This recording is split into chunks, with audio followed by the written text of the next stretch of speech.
नमस्ते महोदय। अथ मंत्रपाठः।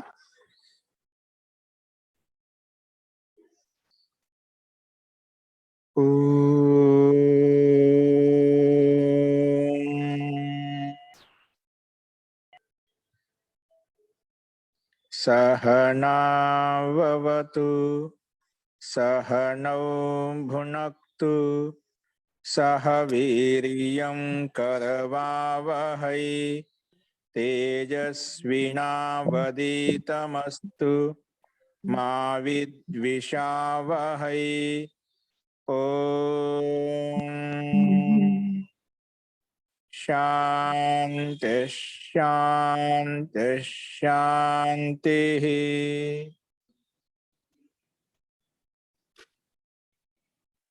सर्वेभ्यो नमः। अंदरिकी नमस्कारम अंडी। नमस्कारः महोदय। जी మనము బహువ్రీ సమాసం గురించి చెప్పుకుంటున్నాము.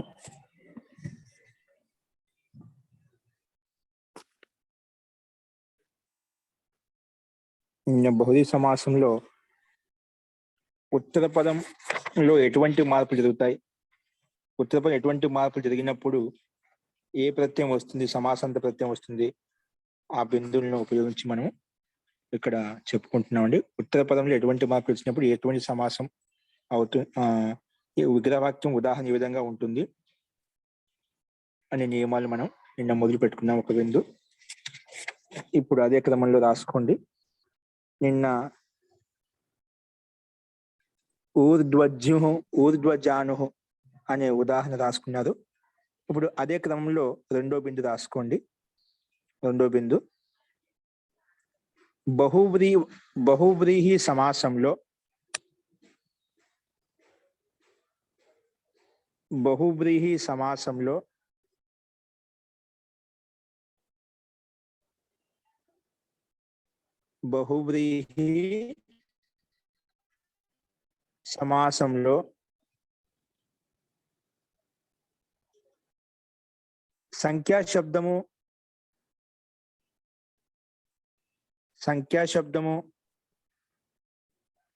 సంఖ్యాశబ్దము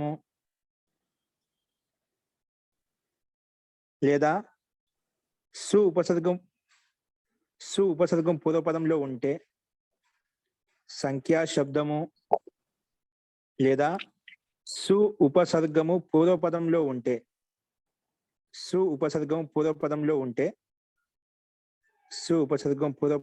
ఉంటే మరియు ఉత్తర పదంలో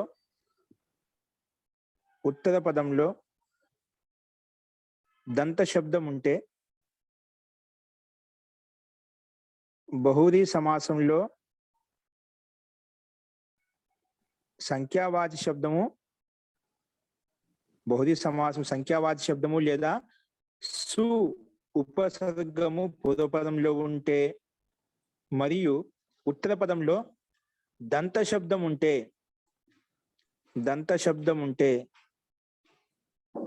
ఆ దంత స్థానంలో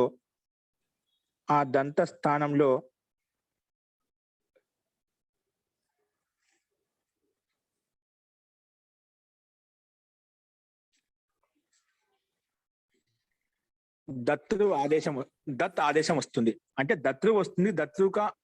దతృ శబ్దానికి అనుబంధం లేకపోతే దత్ మిగులుతుందండి. మహోదయ, ఉత్తర పదంలో ఒకసారి చెప్పరా?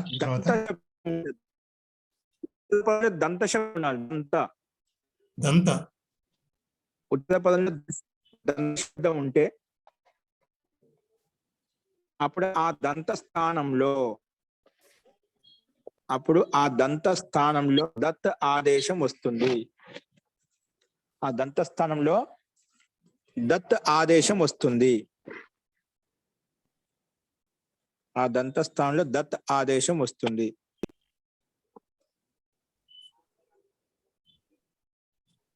ఆ దంత స్థానంలో దత్ ఆదేశం వస్తుంది.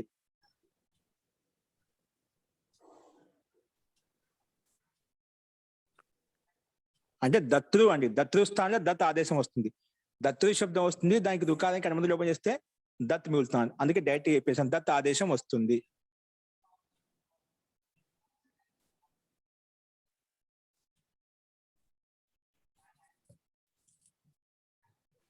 అంటే మహోదయ దంత శబ్దమా దత్రు శబ్దం రాసుకోవాలా?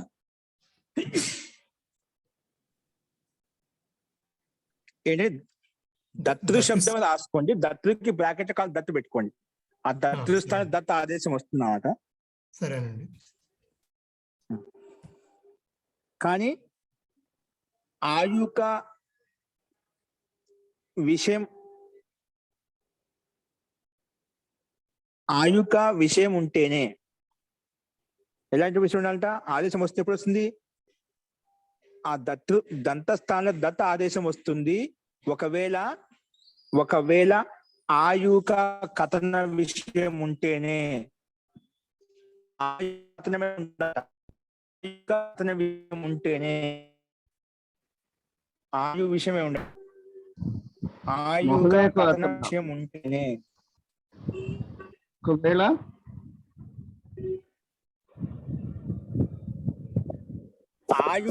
ఆయుక కథనం ఉంటేనే, ఆయుక కథనం అంటే ఆయు యొక్క విషయం ఉంటేనే, అంటే ఆయువు గురించి చెప్పాలంట, వయస్సు గురించి చెప్పే సందర్భం ఉంటేనే, ఆయు యొక్క సందర్భం ఉంటేనే, లేదంటే అది రాసుకో, ఆయు యొక్క కథనం ఉంటేనే లేదా ఆయువు యొక్క సందర్భం ఉంటేనే అప్పుడు దంతస్థానంలో దత్త ఆదేశం వస్తుంది, దత్తు వస్తుంది, దత్తు స్థానంలో వాళ్ళు దత్త అయిపోతుంది. ఓకేనా?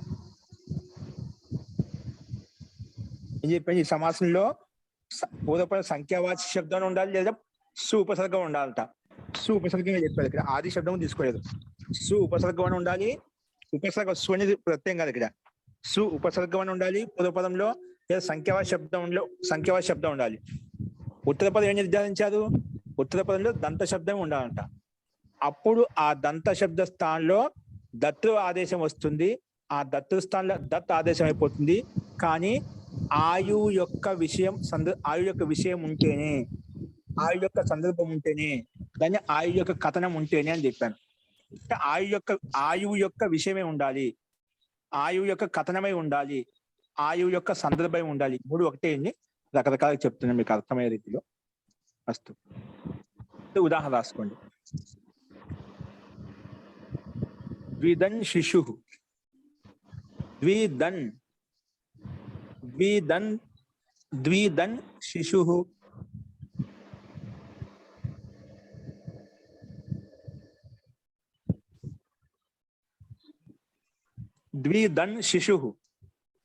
ద్విదన్ శిశు అంటే ద్వౌ దంతౌ యస్య, విగ్రహానికి ఏమిటండి, ద్వౌ దంతౌ యస్య, రెండు దంతాలు ఉన్నాయి ఏ శిశునికి అయితే, ద్వౌ దంతౌ యస్య. చిన్న చిన్న పిల్లవాడికి అప్పుడు ముందు కింది కానీ పైగా దంతా రెండే వస్తుంటాయి కదా. ద్వౌ దంతౌ యస్య ఆహా ద్విదంత అయిపోయాడు, ద్విదంత సహా ఈజ్ ఈక్వల్ టు డాష్ వచ్చి ద్విదంత. ఓకేనా? చూడండి, ద్విదంతలో పూర్వపదంలో ద్వి ఉంది, సంఖ్యావాచక శబ్దం ఉంది, ఉత్తర పదంలో దంత శబ్దం ఉంది. కాబట్టి ఇక్కడ అటువంటి ఇది ద్విదంత అంటే రెండు దంతంలో ఆయు గల పిల్లవాడు. ఇక్కడ ఆయుకు చంపుతున్నాడు, వయసుని చెప్తున్నాడు, ఆయు గల పిల్లవాడు అంటున్నాడు.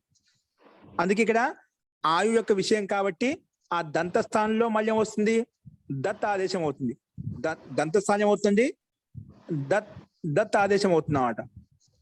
ఓకేనా?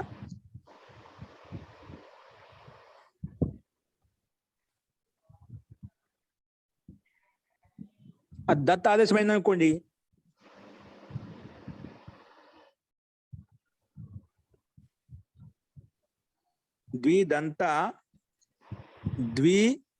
దంత స్థానం దత్ ఆదేశం అవుతుంది, ద్విదత్.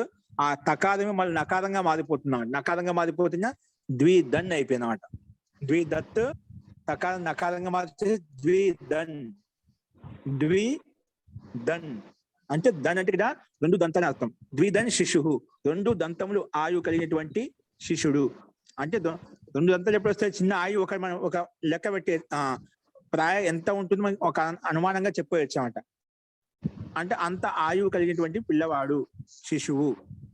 ద్విధన్ శిశువు అంటే రెండు దంతములు ఆయువు కలిగేటువంటి చిన్న పిల్లవాడు, చిన్న శిశువు అని అర్థం. ఓకేనా? ఇదే విధంగా ఎన్ని రాసుకోవచ్చు? 3 దంతాలు, 4 దంతాలు, 5 దంతాలు, 2 దంతాలు కాబట్టి ద్విధన్ చెప్పాము. 3 అయితే త్రిధన్ అంటాం.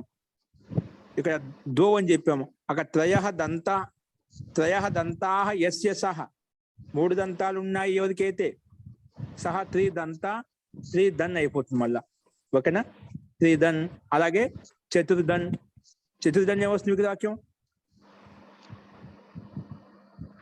చత్వారః దంతాః యస్య సహ చతుర్దంత, అదే చతుర్ధన్ అయిపోతుంది. అలాగే పంచదంతాః కూడా అదే విధంగా అర్థం చేసుకోవాలి. ఓకేనా? చతుర్ధన్, పంచధన్ శిశువు అంటే 3 దంతములు కలిగిన శిశువు, 4 దంతములు కలిగిన శిశువు, 5 దంతములు కలిగిన శిశువు. అలాగా ఇలాంటి ఉదాహరణ యజ్ఞం రాసుకోవచ్చు పైన చెప్పిన విగ్రహ వాక్యానుసారంగానే. ఓకేనా? ఇప్పుడు వరకు మనం పుల్లింగాలు చూసాము. ఇవే శబ్దాలు స్త్రీలింగాలు ఎలా ఉంటాయి రాసుకోండి. స్త్రీలింగంలో చతుర్ధన్ శిశువు నానండి. అన్నిటికి వస్తాయి. 4 దంతంలో ఆయువు కలిగేటువంటి శిశువు. పైన నుండి వచ్చాయి, కింద నుండి వచ్చాయి. అలాగా పంచదన్ ఎక్కడ మళ్ళా ఎక్కడ దౌడ పనులు కూడా వచ్చేసి అట్లా.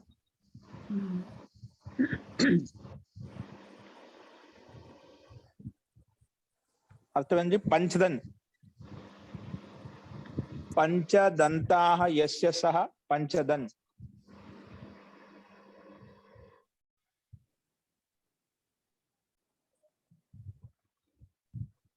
ఓకే అండి. నెక్స్ట్ చూడండి. స్త్రీలింగంలో ఎలా ఉంటాయి రూపాలు? అదే పైన విధంగా ద్విదతి. ఇక్కడ ఏముందండి? ద్విదంతా వచ్చిన తర్వాత, ద్విదని వచ్చిన తర్వాత మన స్త్రీలింగంలో మనం ఇంగీ ప్రతి తెచ్చుకుంటాం. ఉగిత సూత్రం ప్రకారంగా స్త్రీలింగంలో ఇంగీస్పతి తెచ్చుకున్నాం అనుకోండి, స్త్రీలింగంలో ఇంగీస్పతి తెచ్చుకుంటే ఈ మిగులుతుంది. అప్పుడు ద్విదతి. ద్విధన్ అనేది ద్విదతి. ముందు ద్విదత్ అని చెప్పిన కదా, ఆ దత్త స్థానం తకార స్థానం నకార రాకుండా దత్తు ఉంది. ఆ పక్కన దీర్ఘీకార, స్త్రీలింగంలో దీర్ఘీకారం తెచ్చుకున్నాం అనుకోండి, గీస్పతిని తెచ్చుకుంటే అనుబంధం లోపల ఈ మిగులుతుంది. అప్పుడు ద్విదతి అయిపోతున్నాం అండి. విగ్రహానికి పైన చెప్పిన విధంగా ఉంటుంది. ద్వౌ దంతౌ యస్య సహ ద్విదంతి. ఓకే, ఈ రకంగా అర్థం చేసుకుంటాం మనం.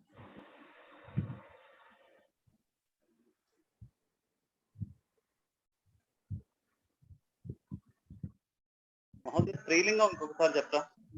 ఏంటండి? స్త్రీలింగం ఇంకొకసారి చెప్పరా? ద్వౌ దంతౌ యస్య సహ. దంతౌ యస్య సా బహు స్త్రీలింగంలో. ద్వౌ దంతౌ యస్య సా. మహోదయ, శిశువుకు స్త్రీలింగం కూడా ఉంది. ద్వౌ దంతౌ యస్యాహ అండి, యస్య కాదు, యస్యాహ సా. ద్వౌ దంతౌ యస్యాహ. 2 దంతాలు ఉన్నాయి ఎవరికైతే, ఏ స్త్రీకి? యస్యాహ స్త్రీయాహ. యస్యాహ సా ద్విదతి. అటువంటి బాలిక, ద్విదతి బాలిక. పని చెప్పిన విధంగా కాబట్టి యస్యాహ అని పెడతాం. అది తేడా వస్తుందన్నమాట. అక్కడ ద్వౌ దంతౌ యస్య సహ అని చెప్పాము. ద్వౌ దంతౌ యస్యాహ సా అంటాం. అది తేడా. ద్విదంత, అక్కడ ద్విదత్ వస్తుంది. మళ్ళీ స్త్రీలింగంలో ద్విదత్ వచ్చినాక గీస్పతి తెచ్చుకుంటాం. ఉగితశ్చ పైన కింద ఇచ్చారన్నమాట. ఆ సూత్ర నియమ ప్రకారం గీసి తెచ్చుకుంటే స్త్రీలింగంలో అనుబంధం లోపం చేసుకుని ద్విదతి అలా అవుతుంది. అలాగే త్రీ శబ్దం కూడా త్రిదతి, చతుర్దతి. అన్నిటికీ పైన చెప్పిన విధాలకే దీర్ఘీకారం పెట్టుకుంటే స్త్రీలింగ రూపం అయిపోతుంది. ద్విదతి, త్రిదతి, చతుర్దతి, పంచదతి అంటే 5 దంతములు కలిగిన కన్య. ద్విదతి కన్య, త్రిదతి కన్య అంటే 3 దంతములు కలిగిన బాలిక కన్య. చతుర్దతి కన్య, పంచదతి కన్య. ఈ రకంగా మనం అర్థం చేసుకోవాలి.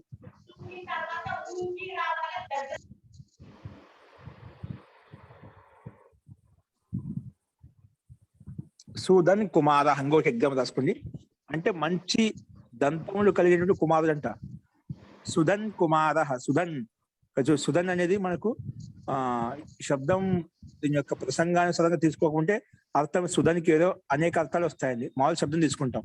కానీ ఇక్కడ సుధన్ అంటే సుధన్ కుమార అంటే మంచి దంతములు కలిగినటువంటి కుమారుడు అని అర్థం. చూడండి విగ్రహవాక్యం ఇదే శబ్దం ఎలా విడగొట్టాడో. శోభనాహ సమస్తాహ దంతాహ. శోభనంగా ఉన్నాయంటే మంచిగా ఉన్నాయి సమస్తమైన దంతాలు ఎవరికైతే. శోభనాహ ఏంటివి? సమస్తాహ దంతాహ. శోభనాహ సమస్తాహ దంతాహ జాతాహ ఉత్పన్నమయ్యాయి. శోభనాహ దంతాహ జాతాహ యస్య. శోభనమైనటువంటి అంటే ఉత్తమమైనటువంటి దంతాహ జాతాహ దంతాలు ఉత్పన్నమయ్యాయి. జాతాహ యస్య ఎవరికైతే. సహా అతడు. యస్య సహా అతడు. సుదంత సుదంత అని అంటాం. ఇక్కడ సుకు ఉపసర్గని చెప్పాను.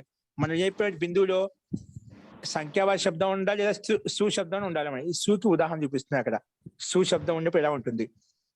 ఇక్కడ మనకు దంతస్థానంలో దత్తి కింద సూత్రం ఇచ్చారండి. వయస్సు అంటే వయస్సు అంటే ఆయు విషయంలో వయస్సు విషయంలో వయస్సు దంతస్య దత్రి ఆదేశం ఒకటి. దంతస్య అంటే దంతస్య శబ్దస్థానంలో దత్రి ఆదేశం వస్తుంది. ఓకేనా? అస్తు. ఆ సూత్రం నేను కింద టిప్పణి ఇచ్చాడు. సూత్ర సంఖ్య ఇచ్చాడు 5,4,141 సూత్రం ప్రకారంగా. అస్తు.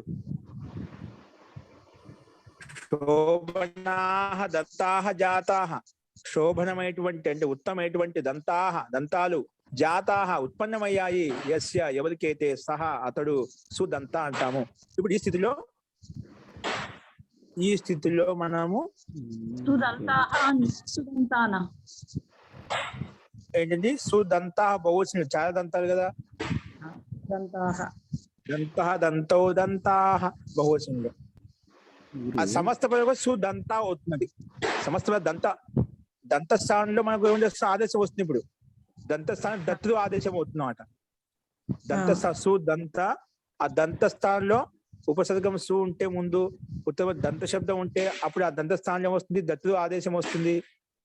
ఆ దత్తుడికే అనుబంధం లోప చేస్తే ఉకారం వెళ్ళిపోతుంది. మళ్ళీ తకారానికి నకారం అయిపోతుంది. అందుకే సుదన్ అయిపోయింది అనమాట. సుదన్ కుమారః. సుదన్ కుమారః. సుదన్ కుమారః అలా అర్థం వస్తుంది.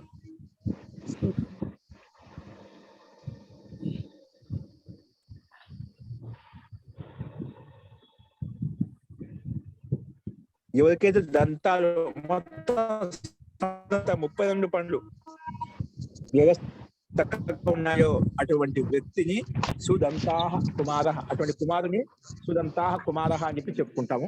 ఓకే, ఇది మీకు స్పష్టమైన అనుకుంటాను. మనకి నీవేం చెప్పే బౌద్ధిక సమాస సంఖ్యా పొదపద నుండి లేదా పొదపడిన సు ఉపసర్గం ఉన్నా లేదా సంఖ్యా పదంలో ఉన్న ఉత్తరపడిన దంత శబ్దం ఉంటే మనకు ఆ దంత స్థానంలో దత్తు ఆదేశం వస్తుంది అని చెప్పుకున్నాం. దానికి సంబంధించి ఎగ్జాంపుల్ మనం ఇప్పుడు చూసామండి. అస్తు. 2 సుందరమైన దంతంలో కలిగినటువంటి ఆ బాలకుడు. ఇక్కడ స్త్రీలింగంలో సుధన్ అని చెప్పాను. 2 దంతాలు కలిగిన వాడిని సుష్టు దన్ కుమారః. సుధన్ కుమార్ అంటే 2 దంతములు కలిగినటువంటి సుదత్తృ కుమారః అంటే సుదత్తృ వచ్చేసింది. మనం ముందే శోభనాహ దంత అని చెప్పి విగ్రహాకి చెప్పాము. ఇక సమస్త పనులకు వచ్చేసరికి సుదత్తృ. ఆ సుదత్తృ దన్ అయిపోయింది. సుదన్ కుమారః. సుష్టు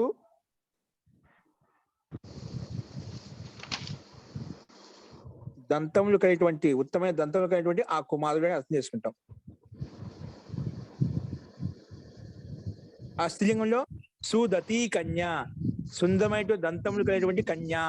స్త్రీలింగం అయితే పైన చెప్పిన విధంగా గీస్పత్తిని తెచ్చుకొని సుదతి కన్యా అలా వస్తుంది.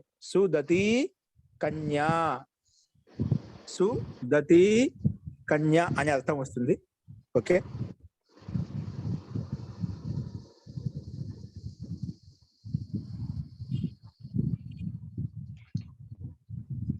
సుదతి కన్య స్త్రీలింగం సుదతి అయిపోతుంది. ఓకేనా? నెక్స్ట్ బిందు రాసుకొని బహువ్రీహి సమాసంలో మహోదయ విగ్రహవాక్యం ఎలా ఉంటుందండి? శోభనాహ సమస్తాహ దంతాహ జాతాహ. శోభనాహ అంటే ఏంటి? శోభనాంగం ఏంటివి? దంతాహ. ఏ దంత? ఎన్ని దంతాలు? ఒకటే దంతా మూడా? ఏ సమస్తాహ విశేషణంగా చెప్పారు బ్రాకెట్.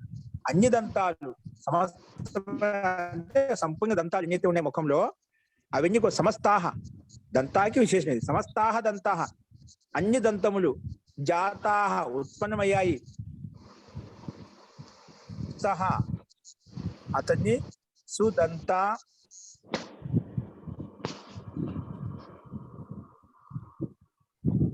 సుదంత అయిపోతుంది. మహోదయ సుదతి కన్యాకు విగ్రహవాక్యం ఎలా ఉంటుంది మహోదయ? అదే పైన యస్యాహ అంటాం. ఇక్కడ యశస్థానం యస్యాహ అని చెప్తాం.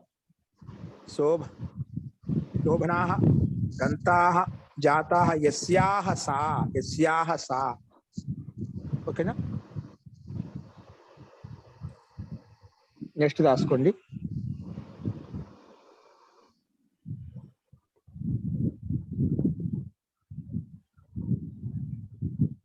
బహువ్రీహి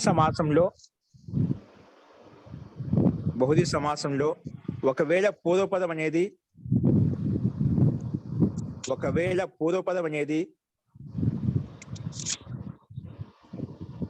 బహువ్రీహి సమాసంలో ఒకవేళ పూర్వపదం అనేది శ్యావ కమ లేదా పూర్వపదం అనేది పూర్వపదం శ్యావ శబ్దం అండి. శ్యావ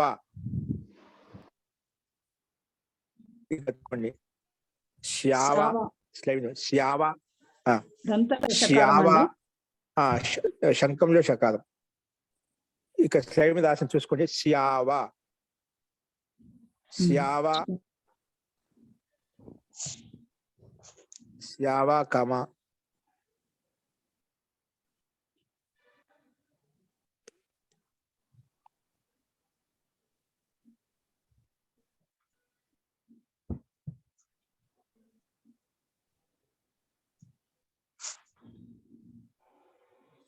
శ్యావ కమ లేదా అరోక శబ్దము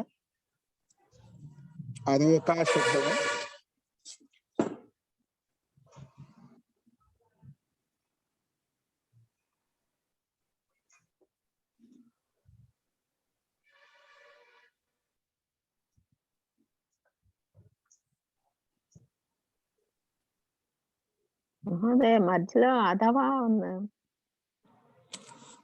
ఏంటండి? అధవా ఏం చెప్పాను? అంటే లేక అనమా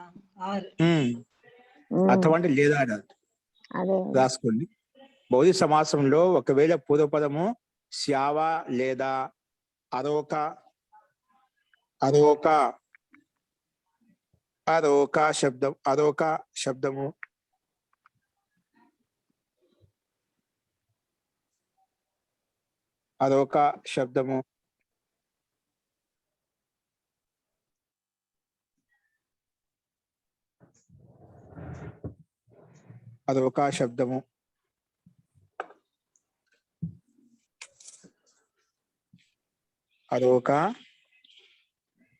శబ్దము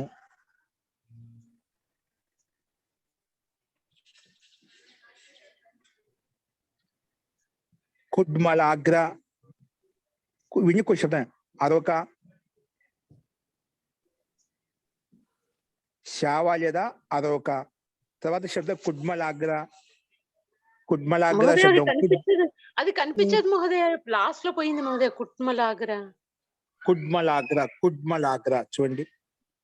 అది లాస్ట్ లో ప్రింటింగ్ లాస్ట్ లో పోయింది మహోదయ. పేపర్ కట్ అయిపోయింది. స్క్రీన్ పైన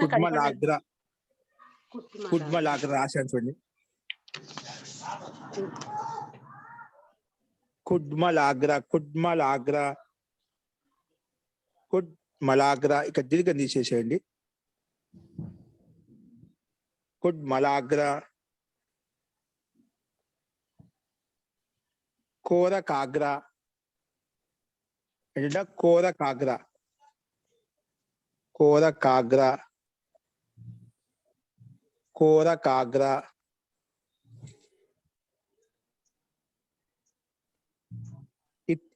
ఇత్యాది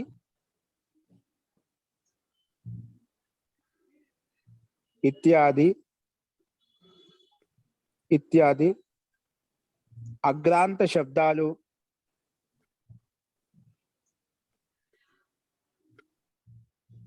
ఇత్యాది ఇత్యాది అగ్రాంత శబ్దాలు,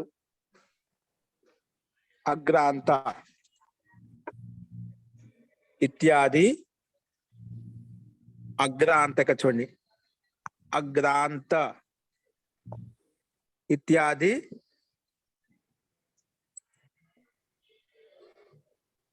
ఇత్యాది అగ్రాంత, అగ్రాంత ఇత్యాది అగ్రాంత శబ్దాలు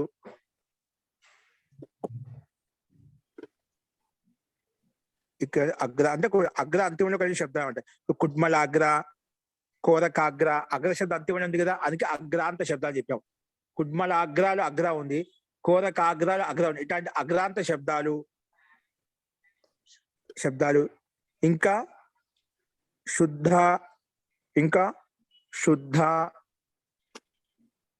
శుద్ధ, ఇంకా శుద్ధ,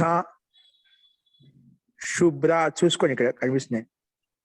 శుద్ధ, శుద్ధ, శుభ్ర, శుభ్ర, వృష,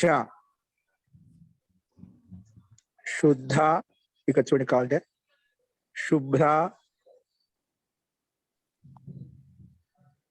శుద్ధ, శుభ్ర, శుద్ధ, శుభ్ర, శుద్ధ, శుభ్ర,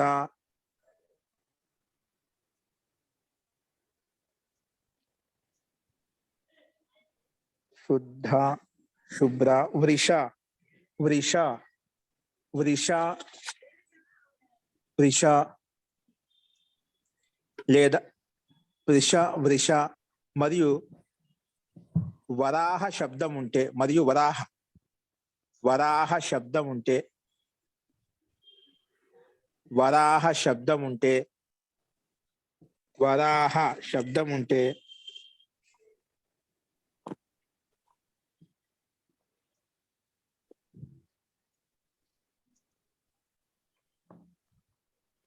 వరాహ శబ్దం ఉంటే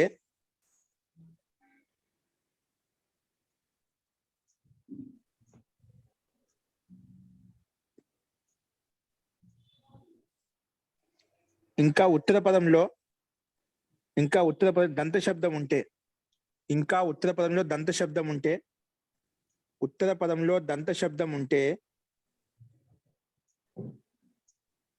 ఉత్తర పదంలో దంత శబ్దం ఉంటే ఆ దంత స్థానంలో దత్ ఆదేశం వస్తుంది. ఉత్తర పదం దంత శబ్దం ఉంటే, ఉత్తర పదంలో దంత శబ్దం ఉంటే ఆ దంత స్థానంలో దత్ ఆదేశం వస్తుంది. ఆ దంత స్థానంలో, ఆ దంత స్థానంలో దత్ ఆదేశం వస్తుంది. ఆ దంత స్థానం ఏమొస్తుంది? దత్ ఆదేశం వస్తుంది. దత్ ఆదేశం వస్తుంది. సంధ్యా విషయంలోనే, అంటే నామవాచక విషయంలో, సంధ్యా విషయంలోనే దత్ ఆదేశం వస్తుంది. సంధ్యా విషయంలోనే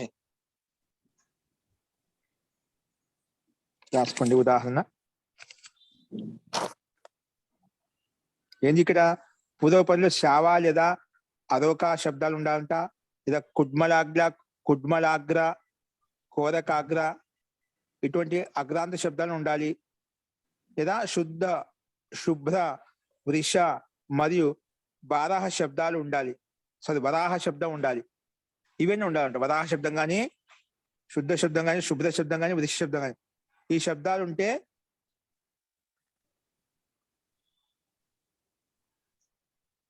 ఉత్తర పదంలో దంత శబ్దం ఉంటే ఆ దంత చూడు, దంత శబ్దానికి పదంలో ఇటువంటివన్నీ ఉన్నప్పుడే అప్పుడు దంతస్థానం దత్తి ఆదేశం అవుతుంది. దత్తికే మళ్ళీ దత్ ఆదేశం అవుతుంది. ఇంకా దంతస్థానంలో దత్ ఆదేశం అవుతుంది అని చెప్పి రాసుకోవచ్చు. దంతస్థానంలో దత్ ఆదేశం అవుతుంది.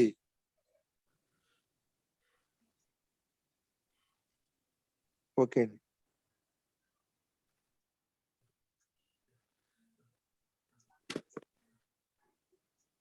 చెప్పా స్త్రీలింగ విషయంలో చెప్పుకున్నాం. స్త్రీలింగ విషయంలోనే ఒక్క నిమిషం, అది స్త్రీలింగ విషయంగా అవసరం లేదు.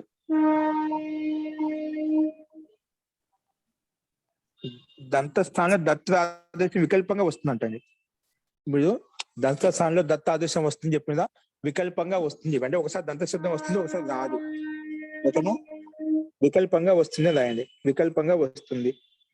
అదే సంజ్ఞా విషయంలో అని చెప్పారు కదా, సంజ్ఞా విషయం తప్పు చెప్పండి. పొరపాటు క్షమించండి. అది ఇక్కడి విషయం కాదు, నేను పొరపాటున పై బిందువు చూసి చెప్పాను. అంటే స్త్రీ విషయం రాయాలండి. ఉత్తర పదంలో ఉండాలని చెప్పాను, దంత శబ్దం ఉండాలి. అప్పుడు ఆ దంత స్థానంలో వికల్పంగా దత్తు ఆదేశం వస్తుంది రాయండి. స్త్రీలింగం కూడా రాయొద్దు. ఆ దంత స్థానంలో దత్తు ఆదేశం వికల్పంగా వస్తుంది. బహుళీ సమాసంలో ఒకవేళ పూర్వపదం శావ లేదా అదొక శబ్దం ఉంటే, లేదా ఉడ్మలాగ్ర లేదా కోరకాగ్ర ఇత్యాది శబ్దాలను ఉంటే, లేదా శుద్ధ, శుభ్ర, వృష మరియు వరాహ శబ్దాలు ఉంటే పూర్వపదం చెప్పాడు. అప్పుడు ఉత్తర పదంలో దంత శబ్దం ఉన్నప్పుడు, ఉత్తర పదం దంత శబ్దం ఉన్నప్పుడు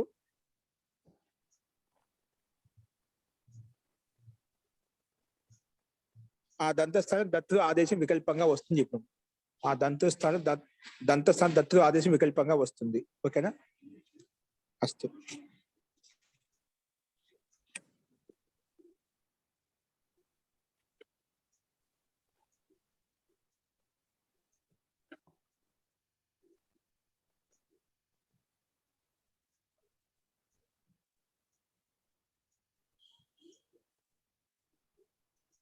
ఇప్పుడు ఎగ్జాంపుల్ రాసుకోండి.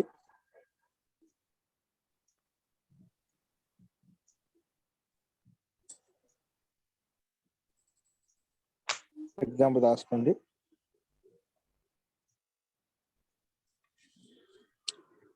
శ్యావాదన్, శ్యావాదంత. ఒకసారి దంత ఆదేశం వస్తే దంతస్థానం దత్త ఆదేశం వస్తే అప్పుడు శ్యావాదన్ అయిపోతుంది. రాకుంటే శ్యావాదంత అలాగే ఉంటుంది. శ్యావాదన్ లేదా శ్యావాదంత, రెండు ఉదాహరణలు అలాగే ఉన్నాయి. శ్యావాదన్ లేదా శ్యావాదంత, శ్యావాదన్ లేదా శ్యావాదంత. ఉదాహరణ ఇచ్చాడంటే రెండు ఉదాహరణలు ఇచ్చాడు వరకు. ఒకసారి దన్ వస్తుంది, ఒకసారి రాదు. దానప్పుడు దంతస్థానంలో దంత ఆదేశం దత్త ఆదేశం రానప్పుడు దంత శబ్దం అలాగే ఉంటుంది. అందుకే శ్యావాదన్, శ్యావాదంత. ఇక్కడ విగ్రహవాక్యము శ్యావాహ దంతాహ యస్య సహ. శ్యావాహ అంటే అటువంటి దంతాలు ఎవరికైతే దంతాలు మాలిన్యంతో కూడుకుని ఉన్నాయో, కొందరు దంతాలు బాగా దాన్ని ఎక్కువ తోముకుంటే ఏమవుతుంటే పశుపందులకి మారిపోతుంటాయి. ఒక రంగమే భిన్నంగా వస్తున్నాడు చూస్తూ ఉంటాం. తంబాకు తినేవాళ్ళు, వాళ్ళు వీళ్ళు అని రకరకాల వ్యక్తులు చూస్తుంటాం మనం. అంటే ఎవరికే దంతాలు శ్యామవర్ణంలోకి వెళ్ళిపోయాయో,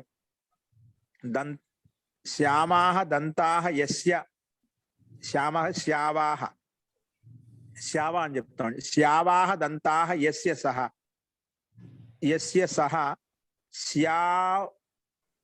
శ్యావదన్ అయిపోయింది. శ్యావదన్, శ్యావదన్, శ్యావదన్, శ్యావదన్ లేదా శ్యావదంత. శ్యావదంత, శ్యావదన్ ఎప్పుడు ఒకసారి దంతస్థానంలో దత్త ఆదేశం అయినప్పుడు శ్యావదన్ అయిపోతుంది. ఒకసారి రాదు కాబట్టి శ్యావదంత అలా వస్తుంది. శ్యావదంత.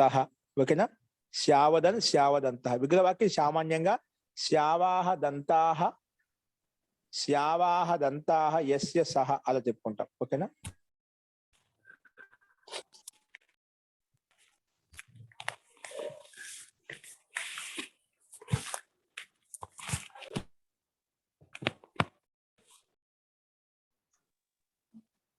ఇలాగే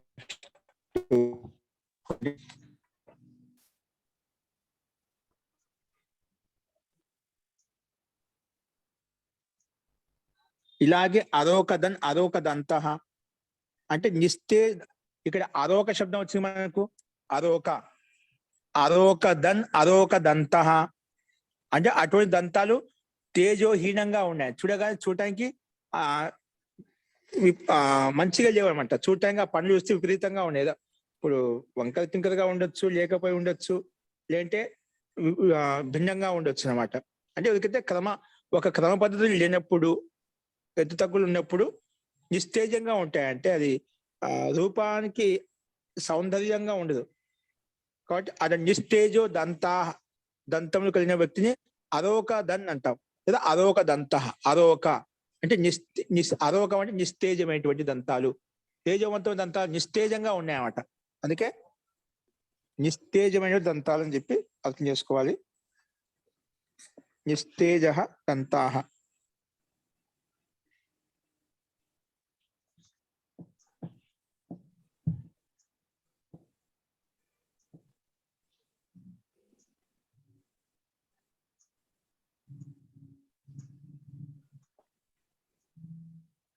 ఓకే,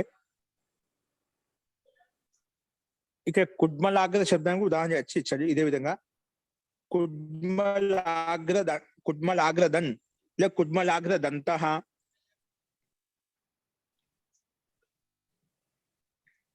అంటే కుడ్మలాగ్రదన్ అంటే ఏంటి? కుడ్మలాగ్ర అంటే కొంత చిన్న చిన్న పిల్లలకు, శిశువులకు మధ్య అప్పుడే దంతాలు వస్తూ ఉంటాయి, కఠోరంగా ఏర్పడి ఉంటుంది అన్నమాట.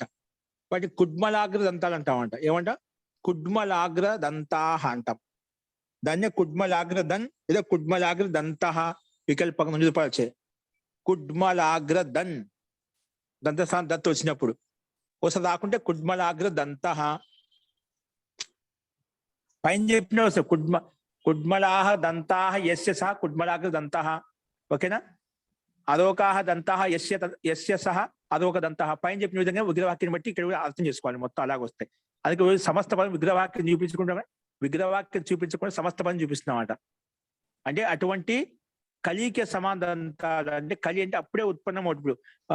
చెట్టు మీద మొగ్గ ఎలా వస్తుంది, పుష్పాలు ఎలా వస్తాయి, కలి రూపంలో ఉంటుందన్నమాట.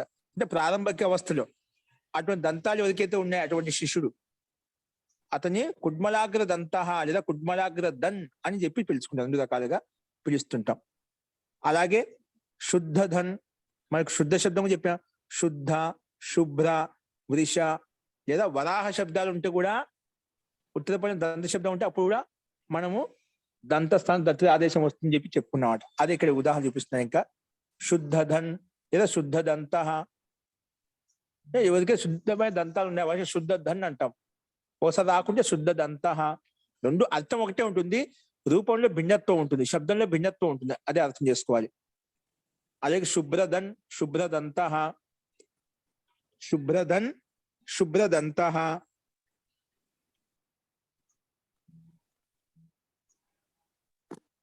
అదేవిధంగా వృషధన్, వృష శబ్దం ఉంది కదా, వృషధన్, వృషదంతాః. వృషదంతాః అంటే వృష అంటే ఎద్దు అండి, బేడు, వృషభం. వృషభ దంతానికి సమానంగా దంతాలు ఉన్నాయి ఎవరికైతే. అందుకే దీనికి విగ్రహవాక్యం రాసుకోవచ్చు. వృషభధన్, వృషభదంతాః అనే దానికి విగ్రహవాక్యము ఏంటి? వృషభధన్, వృషభదంతాః, వృషభధన్, వృషభదంతాః.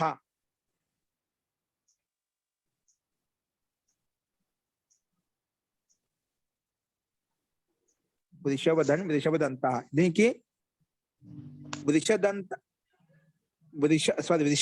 కాదు, బా పెట్టేసా పొరపాటున. వృషధన్, వృషదంతాః, వృషధన్, వృషదంతాః అంటే వృషదంతాః ఇవ దంతాః యస్యాః. యస్య పుల్లింగంలో వృషదంతాః ఇవ, వృషదంతాః ఇవ దంతాః యస్య. వృషదంతాః ఇవ, వృషదంతాః ఇవ దంతాః యస్య.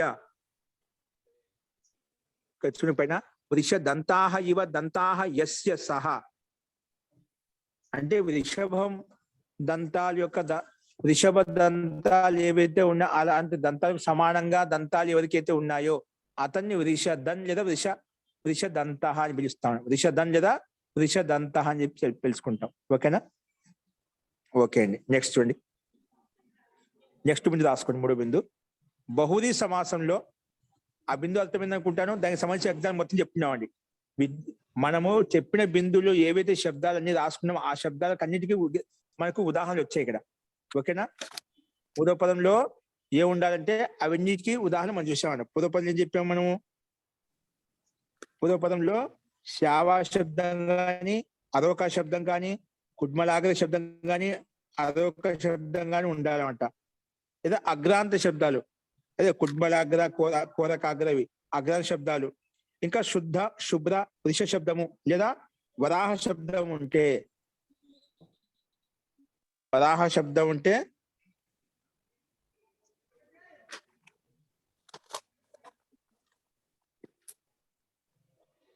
వరాహ శబ్దం దంత శబ్దం ఉంటే అప్పుడు దత్త వికల్పంగా వస్తుందని చెప్పారు. దంత స్థానం దత్తు వికల్పంగా వస్తుందండి. ఓకేనా? ఓకే అండి. నెక్స్ట్ రాసుకోండి. నెక్స్ట్ బిందు. బహువ్రీహి సమాసంలో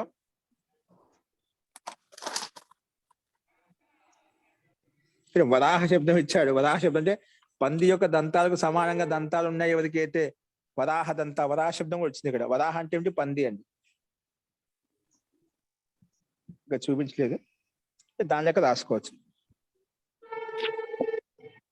ఎప్పుడు ఆవేశంలో మనం గొడవ పడ్డప్పుడు అలా ఒక్కోసారి పోల్చి నిందార్థంలో మనం చెప్తూ ఉంటాం. ఓకేనా? ఒకసారి నిందార్థంలో కూడా ఇట్లాంటి ప్రయోగాలు చేస్తుంటాం. లోకంలో ప్రయోగాలు ఉన్నాయి మనకు. ఓకేనా? అస్తు. బహువ్రీహి సమాసంలో నెక్స్ట్ బిందుని.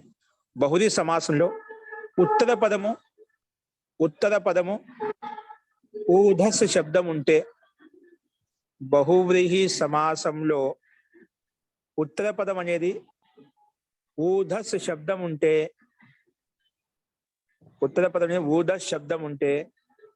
ఊధస్ శబ్దం ఉంటే బహువ్రీహి సమాసంలో ఉత్తర పదము అనేది బహువ్రీహి సమాసంలో ఉత్తర పదం అనేది ఊద శబ్దం ఉంటే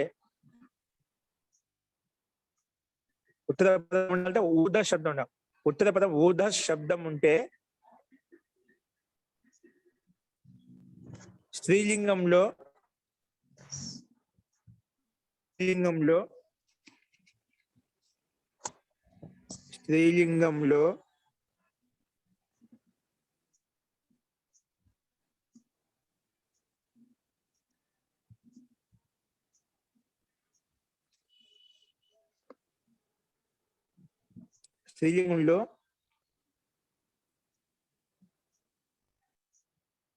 ఆ సకార స్థానంలో ఇప్పుడు ఊద శబ్దం ఉంది కదా.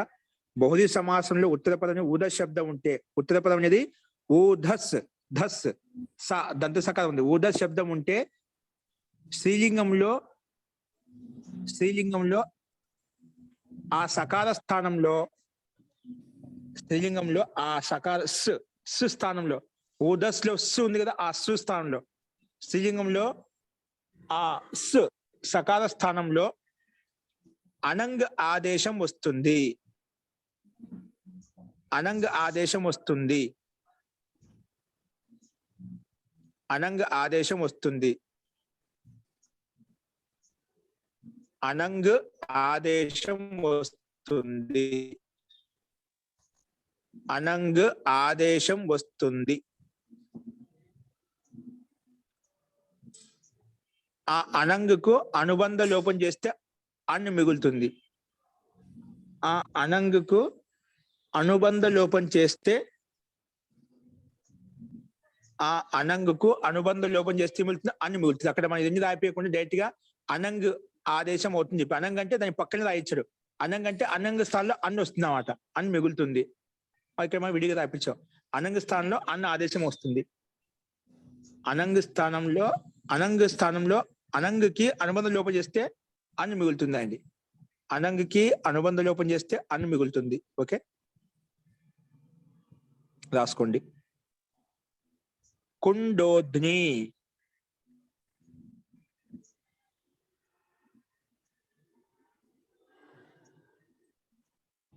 కుండోద్ని.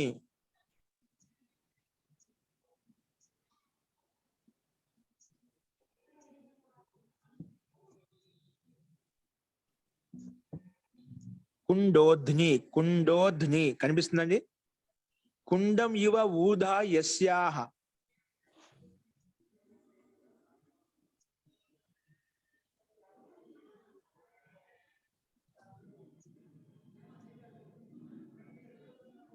కుండోధ్ని, కుండం ఇవ ఊధః యస్యాహ సా. కుండం ఇవ ఊధః, కుండం ఇవ ఊధః యస్యాహ. ఊదహ అంటే ఇక్కడ అర్థం స్పష్టంగా అర్థం కావడం లేదు. ఊద అంటే మనం ఆవు పాలు పితుకుతుందా, వాటి పాల ధార ఏదైతుందో, ఆ స్తనపాలు ఏవైతే ఉన్నాయో మనం ఆవు పాలు తీసుకుంటామో ఆ పొదుగు దాని యొక్క ఆ పొదుగు ఏవైతే మనం పాలు పిండుతామో అవి ఆ రక కుండానికి సమానంగా ఉన్నాయి అని చెప్తున్నాడు. కుండకు సమానంగా ఏవైతే ఉన్నాయి అంటే అంత బాగా మంచిగా పాలిచ్చే పాల ధారలు, ఆ పొదుగులో పాల ధారలు బాగా ఉంటాయి. కొన్నిటికి ఎంత మనం పాలు పితికినా కూడా అవి కొన్ని గట్టిగా ఉంటాయి, చాలా ఇబ్బంది పడుతూ ఉంటారు. రైతులు చెప్తుంటే వాళ్ళకి బాగా తెలిసి ఉంటుంది. చాలా కొన్నిటికి గట్టిగా ఉంటాయి, కొన్నికి ధార చాలా పతలాగా ఉంటుంది, కొన్నిటికి ధార చాలా ఆ కుండలో మనకు పాలు పిండే విధంగా వస్తే అట్లా నిమిషాల మీద పాలు పితికేయచ్చు అనమాట. కానీ కొన్ని స్మూత్ గా ములాయంగా ఉంటాయి, కఠోరంగా ఉంటాయి, కొన్ని ధార చిన్నగా ఉంటుంది, కొన్ని వంకర గతిలో ఉంటాయి కూడా. పొదుగు కూడా కొన్ని వంకర గతిలో ఉంటాయి, బాగా ఉండవన్నమాట. అట్లా ఒక్కొక్క ఆవుకి ఒక రకంగా ఉంటుందన్నమాట. అంటే ఏ ఆవుకైతే అట్లా దాన్ని స్తుతిస్తున్నామంటే అటువంటి ఆవుకు దానికి పొదుగు అనేది దానికి పాలధారణ ఏ విధంగా అయితే కుండకు కుండం ఇవ ఊదహ యస్య, కుండకు సమానంగా. కుండ అంటే మటక, మన మటకుండ అంటాం కదా, అది. కుండం ఇవ ఊదహ యస్యాహ సా, కుండ ఊదస్.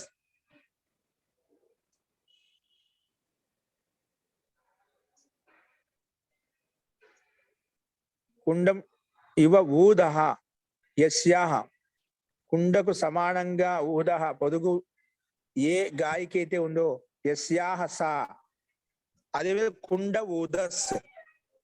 కుండ ఊదస్ మనం స్త్రీలింగాన్ని వచ్చేసరికి ఏమవుతుంది, కుండ ఉదస్ అని చెప్పాం కదా, ఆ ఉదస్ స్థానంలో అంతిమ సకాలానికి ఏమొస్తుంది, అనంగ వస్తుంది అన్నమాట. అనంగ వస్తుంది, అనంగ స్థానంలో అనుబంధం లోపేస్తే అని మిగులుతుంది అన్నమాట. ఏమవుతుంది, అని మిగులుతుంది. అప్పుడు ఏమవుతుంది, కుండ ఊదస్సు, ఆ కుండ మళ్ళా కింద చిన్న డాష్ వచ్చి కుండ ఊదా అనంగ్, కుండ ఊదా అనంగ్. దాన్ని మొత్తం కలిపి రాస్తే కుండోధనం. కుండోధన్ అయిపోతుంది. కుండ ఊధ అనంగ్, కుండ ఊధ. ఏంటండి ఇది మహాప్రాణమ దా అన్నది లేకపోతే అల్ప ప్రాణమే గురువు గారు? మహాప్రాణం అండి, ధాన మహా. ఓకేనా.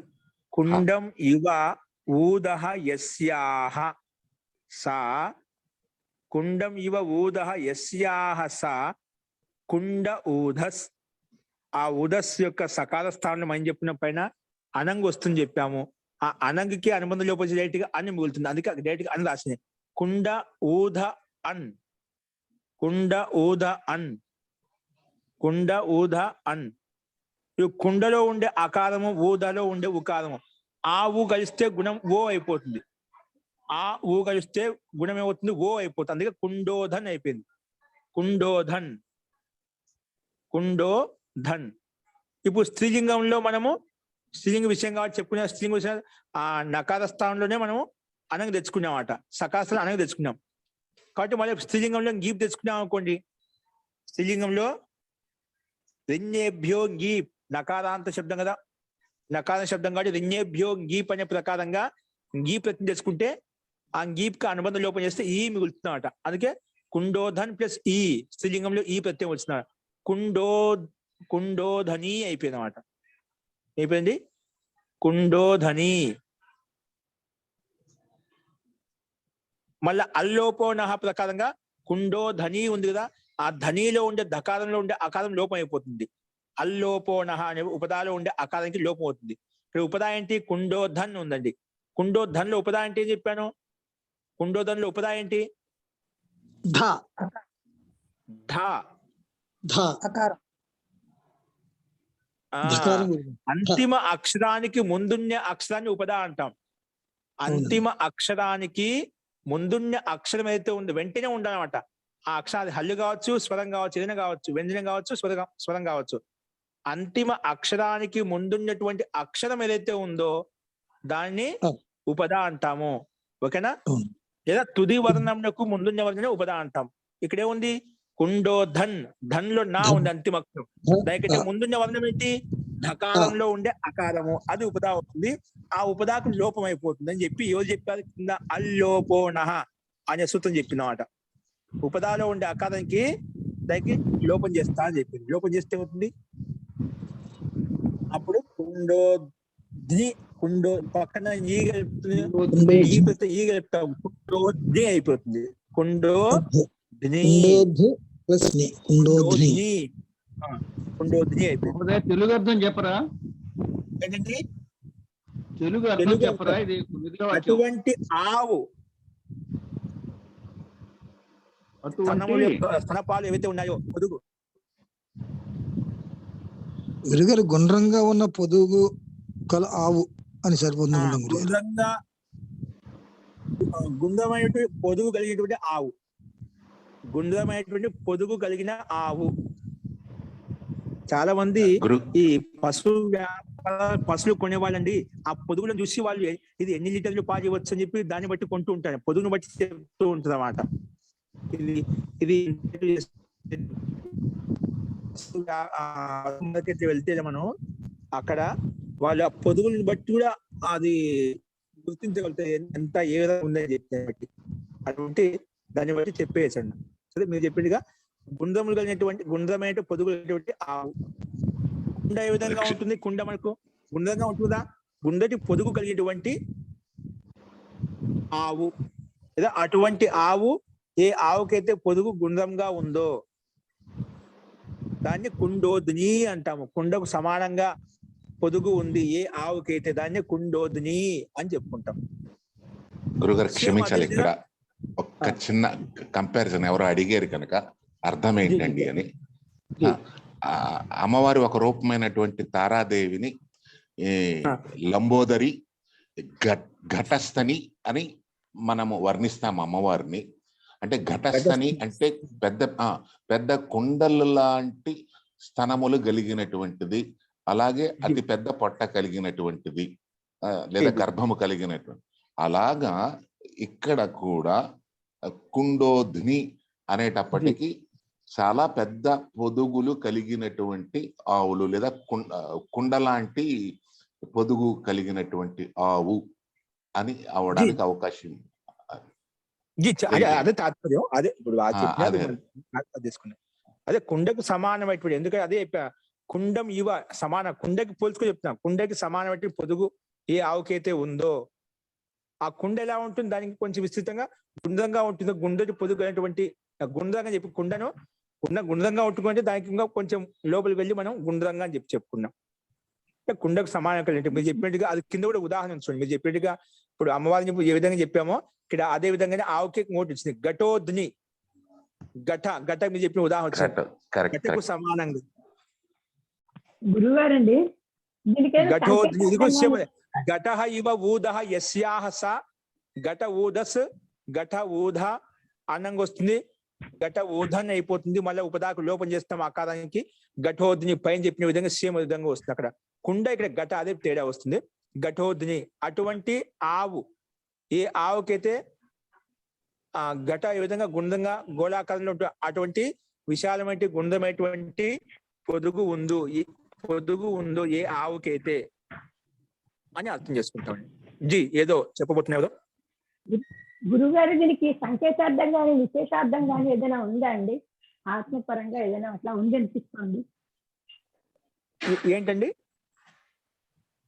దీనికి విశేషార్థం ఏదైనా ఉందా అండి? విశేషార్థం ఏదైనా ఉందా అండి దీనికి? సంకేతార్థం కానీ విశేషార్థం సంకేతార్థం గాని ఆత్మపరంగా గాని అట్లా ఏదైనా ఉదాహరణ అట్లా అట్లా అట్లా కదా. అంటే దానికి ఉంది అనిపిస్తోంది. స్థుతి ఉంటుంది. మన సందర్భం మాట ఉప్మా అనేది వాళ్ళు ఈ రకంగా ఇప్పుడు అమ్మవారికి ఇచ్చారు. అమ్మవారు ఏ విధంగా అందరికి నిండుగా స్తనపానం ద్వారా ఏ విధంగా అందరినీ తృప్తిపరుస్తూ ఉంటారో అటువంటి అర్థం తీసుకుంటాం. ఆవులు మనకు అందరిని తృప్తిపరుస్తూ ఉంటాయి కదా, అటువంటి ఆవు అందరిని తృప్తిపరిచే విధంగా చూడటానికి ఆకర్షణీయంగా ఉంది, రమణీయంగా ఉంది. ఆ రకంగా ఉండి ఏదో ఈ గో అనే శబ్దాన్ని చూసినప్పుడు ఇంద్రియాలంటే తృప్తిపడ్డ ఇంద్రియాలు అనే గో అది కుండం ఎట్లా ఉంటుందో మనలో ఉన్నటువంటి ఇది కూడా అట్లా ఏదైనా ఉంటుంది ఉన్నటువంటి ఇంద్రియాలు. అదే మన సందర్భం బట్టి గో అంటే ఇంద్రియంలో వస్తాయి. అంటే ఇక్కడ అర్థం కొంచెం కఠినంగా సందర్భం తీసుకుంటేనే మనం చెప్పవచ్చు, కానీ ఆ ప్రకారం ఏమైనా ఉంటేనా ఇప్పుడు గుండ్రం అంటే ఇంద్రియంలో కలిగినటువంటి వ్యక్తి ఇక్కడ మనము స్తుతి అర్థంలో కొంచెం అంత వెంటనే మనకు జటితి మనకు మనసులోకి రావడం లేదు. నేను ఉపమా చెప్పొచ్చు ఉండొచ్చు, ఇక్కడ నాకు స్ఫురించడం లేదు. పాణిని గురువు గారు అంత పెద్ద గొప్ప ఇది పాండిత్యం కలిగిన బ్రహ్మ విద్య చెప్తున్నప్పుడు ఈ ఉదాహరణ అనేది మనకి బాహ్యంగా ఉన్న అంతరంగా ఏంటంటే దాని గురించి ఆ స్థితి ఇంద్రియాలు కలిగిన ఒక మనిషిగా కూడా చెప్తున్నాడేమో నాకు స్ఫురిస్తుంది. మరి ఉంటుంది ఖచ్చితంగా, అదే చెప్తాను. నాకు స్ఫురించడం లేదు, మీరు చెప్పిన ఖచ్చితంగా అర్థం ఉంటుందండి. వాళ్ళు ఏదైనా ఎందుకంటే లోకల్ ఇప్పుడు ఇది కూడా యోగి గారు చెప్పారన్నమాట. అట్లా అమ్మవారి మీద అట్లా వారు ఏదో ఒక స్థుతి ఇచ్చారంటే ఖచ్చితంగా ఒక గూఢార్థ రహస్యం ఉంటుందండి. ఏదైనా ఒక ఉపమా ఇస్తున్నాడు దాంట్లో విశేషత లేకుండా ఏదో ఉపమా ఇవ్వం మనం. ఖచ్చితంగా ఏదో ఒక ఉపమా ఉంటుంది, ఖచ్చితంగా ఉంటుంది. ఇది బ్రహ్మ విద్యనే కదా, ఆల్రెడీ మనం చెప్తారు బ్రహ్మ విద్య సంప్రదాయం అని. అందువల్ల భాష్యంగా ఇది ఉన్నాక సరే ఆ స్థితిలో ఉన్నటువంటి ఆ ఇంద్రియాలు ఇది ఇదవుతుంది అని ఒక ఉదాహరణగా సంకేతంగా చెప్పుకుంటాడేమో నాకు అనిపిస్తుంది. ఉంటుంది. ఇప్పుడు మీకు ఒక ఐడియా వచ్చింది కదా, మీరు రేపొద్దున సాహిత్యం పురాణాలు కొంచెం స్వాధ్యాయం చేసినప్పుడు ఇటువంటి మీకు ఇంకా చాలా ఆనందం వస్తుందండి. ఇప్పుడు ఎందుకంటే ఈ శబ్దాలు మీకు కొంచెం మీరు రాసుకుంటున్నా చాలా ఇది ఎంతో ఉపయోగపడుతుంది. సాహిత్యం చదవండి, ఇప్పుడు ఎప్పుడన్నా మీరు చాలా ఆనందం వస్తుంది. ఇప్పుడు శబ్దాలు చూడగానే శబ్ద పరిచయం దీనికి అర్థం ఉంటుంది, వెంటనే మీకు ఆ మైండ్ వెంటనే అది తీసుకుంటుంది, మైండ్ గ్రహిస్తుంది అంటే ఆటోమేటిక్ గా. మీకు నాకు గుర్తులేవు అనుకోవద్దు, ఆ శబ్దం చూడగానే మైండ్ ఆటోమేటిక్ గా కొంచెం లక్షణం కనిపించింది, ఆ సూత్రం యొక్క అర్థం కనిపించింది అంటే ఆ శబ్దం యొక్క అర్థం కనిపించగానే దాని యొక్క గూఢార్థాన్ని మనం అర్థం చేసుకునే శక్తి మనకు ఆ సామర్థ్యం వచ్చేస్తుంది. అది స్ఫురిస్తుంది. ఎందుకు అంటే ఇది ఏమవుతుంది అంటే ఒక్కొక్కటి విన్నప్పుడు ఆ భావనలో పెడుతుంది అన్నమాట. అది ఎంచేతంటే సాహిత్యంలో సాప్ర ఏంటంటే ఇవన్నీ ఉపసర్గలు కొన్ని ఉన్నాయి, ఇవన్నీ విశేషార్థాలకే మనకి ఇచ్చేస్తుంది అని నాకు అనిపిస్తుంది. అందుకే ఉంటుంది చూద్దాం, ఎప్పుడైనా ఉదాహరణ వచ్చి చూద్దామండి. ఈ రకంగా మనం ఘటోజ్ఞుకు రాసుకోవచ్చు. ఘట ఇవ జీ చెప్పండి మహోదయ. చిన్న సందేహం, ఇప్పుడు కుండోధన్ నీప్ అని చెప్పి ఉంది కదండి, అక్కడ మీరు ఉపదా చెప్పారు, అక్కడ దేనికి చెప్పారండి? దా దగ్గర ఉపదా. ఇప్పుడు ఊధన్ శబ్దం ఉందా, ఉదస్ శబ్దం నుండి సకాలానికి అనంగ్ వచ్చేసింది. ఓహో, ఉదస్సులో అంతిమ సకాలానికి అనంగ్ వస్తుంది చెప్పిన అనంగ్కి అనుబంధ లోపం చేస్తే అని మిగులుతుందన్నమాట. ఉధన్ అయిపోయింది కదా, ఉధన్. సరే సరే. ఆ ఉధన్ లో ఉండే ధకారంలో ఉండే అకారానికి అల్లోపోనహత ప్రకారంగా ఉపదాకి అకారం తీసేస్తా. అప్పుడు కుండోధ్ని, ఘటోధ్ని అలా అయిపోతుంది. సరే సరే, కుండోధ్ని. ఇంకొక విషయం ఆచార్య, సారీ అంటే మెయిన్ టాపిక్ నుంచి డీవియేట్ అయిపోతుంది. అలాగే ఫారిన్ లో ఒక చాలా ఖరీదైన కారు ఉంది, దాని పేరు లంబోగ్ని అండి. అది చాలా పెద్ద కారు, ప్లస్ కొన్ని కోట్ల రూపాయలు ఉన్నటువంటి విలువ కలిగిన కారు అన్నమాట.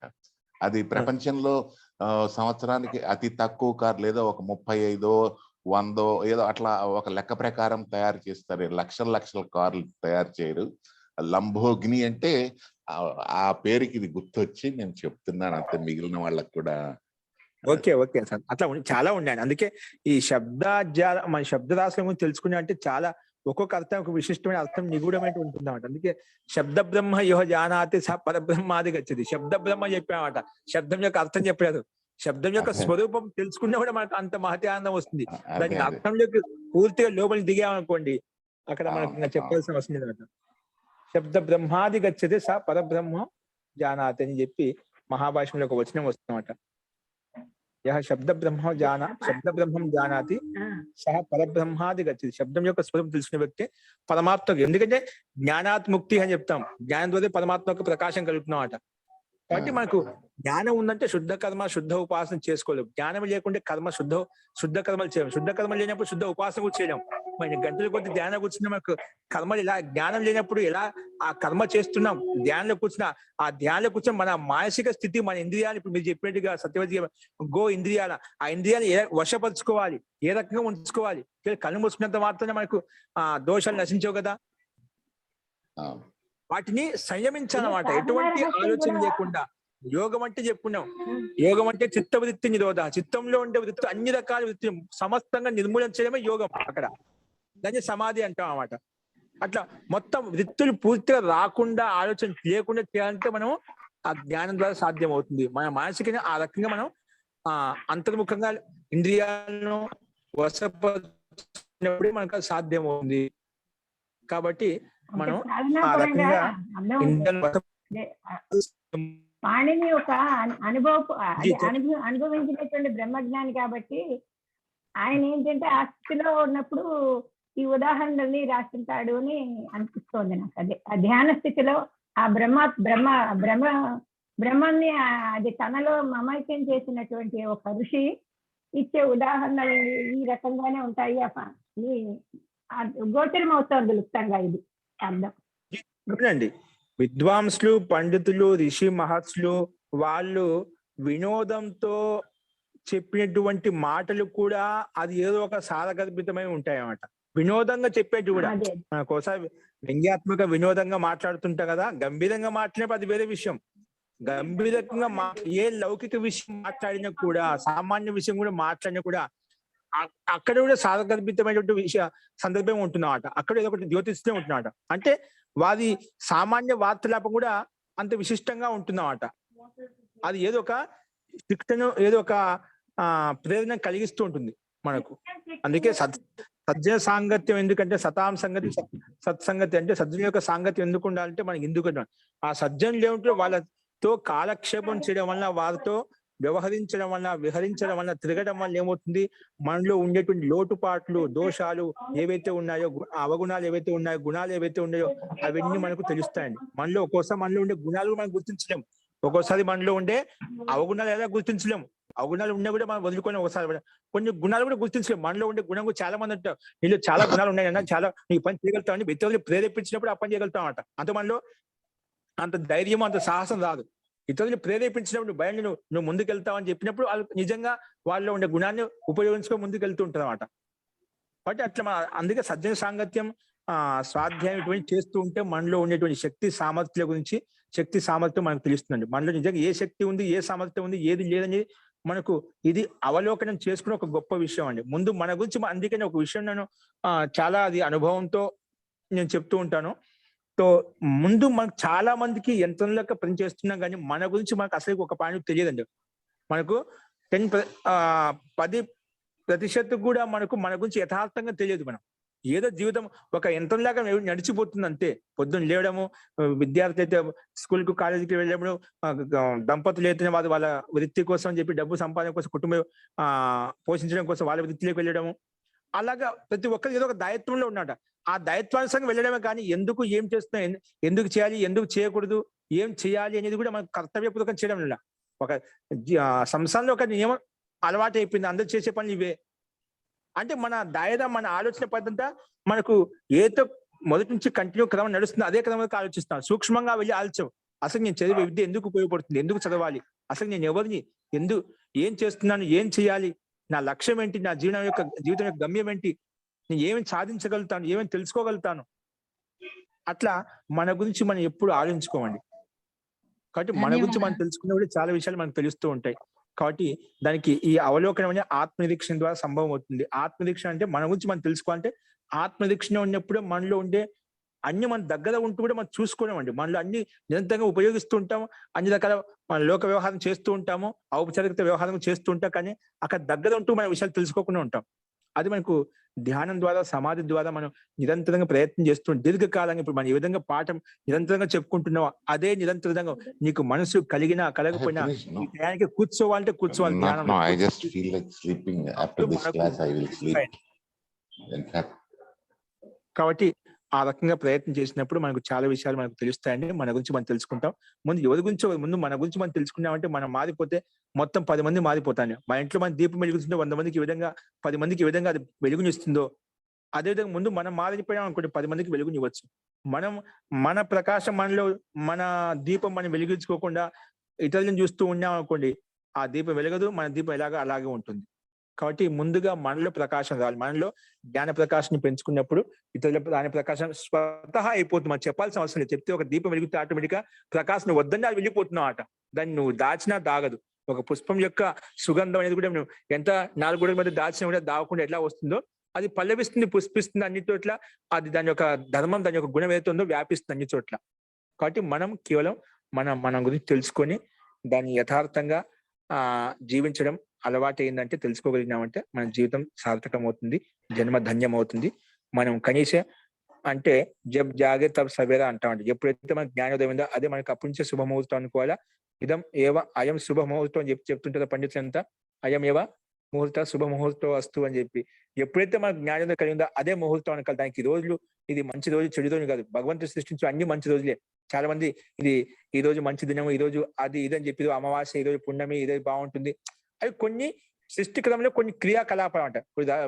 రాత్రి పౌలు ఏ విధంగా ఉన్నాయో అలాగే శుక్లపక్షం, కృష్ణపక్షం ఇవన్నీ కూడా అన్ని యుక్తమైనవే, దాంట్లో ఏమీ లేదు. కానీ కొంచెం కాల ప్రభావం సూక్ష్మంగా ఉంటుంది. అంత మన జీవితం మీద ప్రభావం చూపించదు. చాలా మంది అలా కూడా అనుకుంటుంటారు, ఓ ఇవన్నీ ఈ నక్షత్రం ఇలా ఉంది, ఈ విధంగా ఉంటే ఏమైనా అవుతుందని చెప్పి. నక్షత్ర ప్రభావం శరీరం ఏ ప్రభావం చూపి ఆరోగ్యపరంగా కొంచెం సూక్ష్మంగా ఆ ప్రకృతికి సంబంధించిన కొంచెం ప్రభావం పడుతుంది. కానీ అంత విశిష్టమైన ప్రభావము కర్మఫల సిద్ధాంతం వచ్చి మనకు ఏదైనా వచ్చి పడదండి. పరమాత్మ అలా ఎవరికి అన్యాయం చేయడు. ఆ రకంగా ప్రకృతి సృష్టించి మనకి అది మన జీవితం మీదనే ఒక ప్రభావం చూపుతుంది, అలా చూపదు. ఆ ప్రకృతిలో వాతపిత్త కఫాలు ఉంటాయి కాబట్టి ఒక్కొక్క నక్షత్రం ఈ మార్పులు రాత్రి పగులు అన్నప్పుడు రాత్రి శీతలత్వం ఉంటుంది, పగులు అయితే ఉష్ణత్వం ఎక్కువగా ఉంటుంది. అది కూడా ఋతువులను బట్టి ఒక ఋతువులు ఒక రకంగా ఉంటున్నారు. ఆ ఋతు ప్రభావ కారణంగా వాతపిత కఫములు అనేటివి మన శరీరంలో ఏవైతే 3 ధాతువులు ఉంటాయో ముఖ్యమైనవి, వాటి ప్రభావం వల్ల శరీరంలో కొన్ని మార్పులు వస్తాయి. అందుకే ఒక్కొక్క శరీరము ఒక్కొక్కరికి ప్రకృతి భిన్న భిన్నంగా ఉంటుందన్నమాట. ఒక్కొక్క శరీరము కొందరికి ఒకే పదార్థం అది అనుకూలంగా ఉంటే ఒకరికి అదే పదార్థం అనుకూలంగా ఉంటుంది. ఒకరికి ఒక ఔషధం పనిచేది, ఒకరికి అదే ఔషధం ఇంకో బాగా పనిచేస్తుంది అన్నమాట.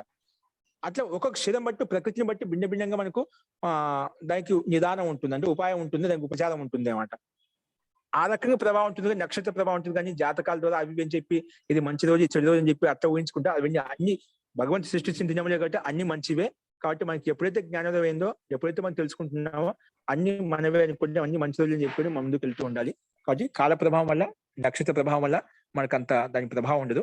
చెప్తే ప్రభావం ఉంటే ఇప్పుడు మూల నక్షత్రం పుట్టాయని మావాడు అందుకే ఎక్కువ అల్లరి చేస్తున్నాడు, బాగా కోపం ఎక్కువ, ఇది అని చెప్పి చాలా మంది మూల నక్షత్రంలో ఉండే వాళ్ళని చాలా ఎక్కువ ప్రతాడిస్తుంటామట. అంటే చేస్తే మంచి పని చేస్తామట, లేకుంటే ఏదో ఒకటి చేస్తామట. అంటే అది ఏది చేసినా హైలైట్ గా ఉంటుందన్నమాట. దీంట్లో మంచి పనులు హైలైట్ ఉంటాడు అంటే చెడ్డ పనులు హైలైట్ గా ఉంటాడు అన్నమాట, సామాన్యంగా ఉండడం అన్నమాట.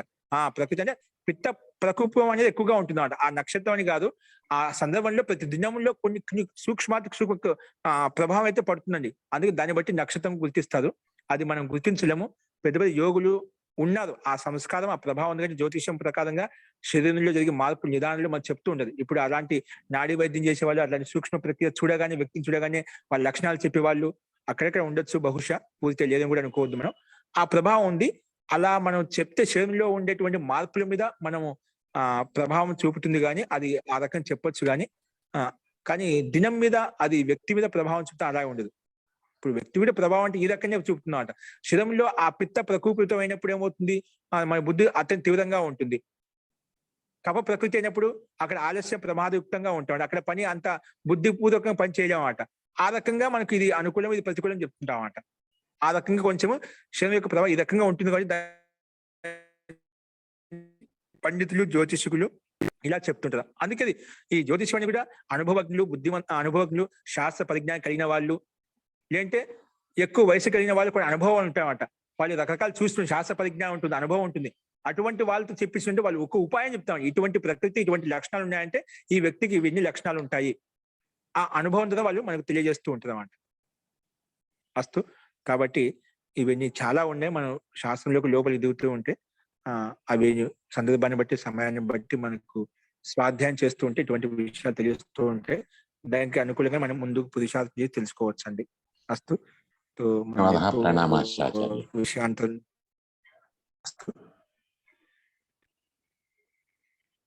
అస్తు అండి. మంత్రపాఠ. ఓం సర్వే భవంతు సుఖినః, సర్వే సంతు నిరామయాః, సర్వే భద్రాణి పశ్యంతు, మా కశ్చిద్ దుఃఖభాగ్ భవేత్. ఓం శాంతి శాంతి శాంతిః. సర్వేభ్యో నమః. అందరికీ నమస్కారం అండి.